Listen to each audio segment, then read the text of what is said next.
we think we might have found the ultimate planet-friendly meat. So we sent Kieran on a food safari to investigate. Look at that. Welcome to South Africa. From Cape Town, Kieran heads west into an area known as the Veld. Much like Australia's outback, it's a vast expanse of arid grassland. And it's not long until he meets a local. That is a massive leopard tortoise. I think you take it off the road because she's going to get splattered. Don't worry, it's not tortoise on the menu. We're looking for something much faster. Hi, Dan. Hi. Hi, I'm Kieran. Nice to meet you. Nice to meet you. So I've come to find out all about ostriches. Andi Oliver is the head vet on this farm, which spans 11,000 hectares and is home to an awful lot of these. This is a lot of ostrich. How many are on this farm? There would be around about 20,000 birds from day old up to 5 months, 10 months old. These leggy ladies are the breeding stock. Goodness, they are very inquisitive, aren't they? Hello. Are they dangerous animals? They're dangerous in the sense of trampling you and running over you, but, you know, they don't have teeth, so they won't rip your flesh off. Hello. South Africa produces 80% of the world's ostrich meat. We Brits did give it a go ourselves fairly recently, but it didn't really take off. Not the right climate, apparently.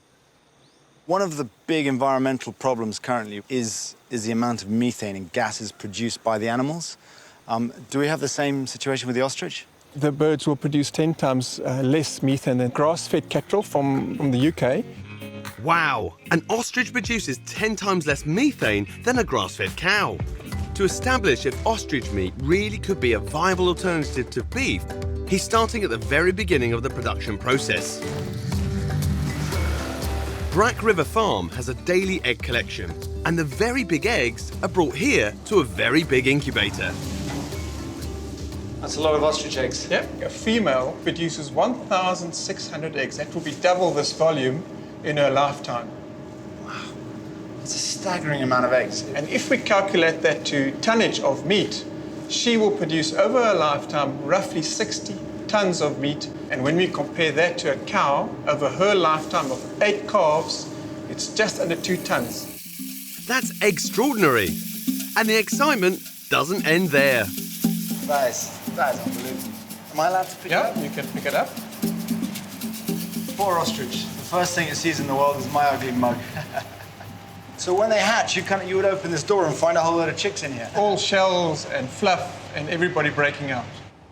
The chicks take about 6 hours to hatch completely. Then they're free to stretch those long legs. So these chicks are 4 weeks old, so they have a very rapid growth. And what we'll demonstrate here is the amount of units of food to produce 1 unit of meat. Grass-fed cattle, they'll use 10 units of food for each unit of meat produced. And over here we have ostrich, they'll use 5 units of food for each 1 unit of meat. So for ostrich, the conversion into protein is twice as efficient as cows. Yeah, they're very good and they're very efficient. So far, these big birds are ticking all the boxes. Maybe they could be a sustainable red meat alternative. That's if you can catch one. Adrian has organised what's known as a braai. That's a barbecue to you and me.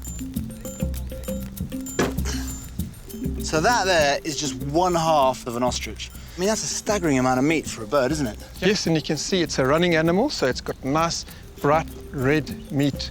That's a caveman drumstick right there. Drumstick. Look at that for a drumstick. Fred Flintstone, eat your heart out.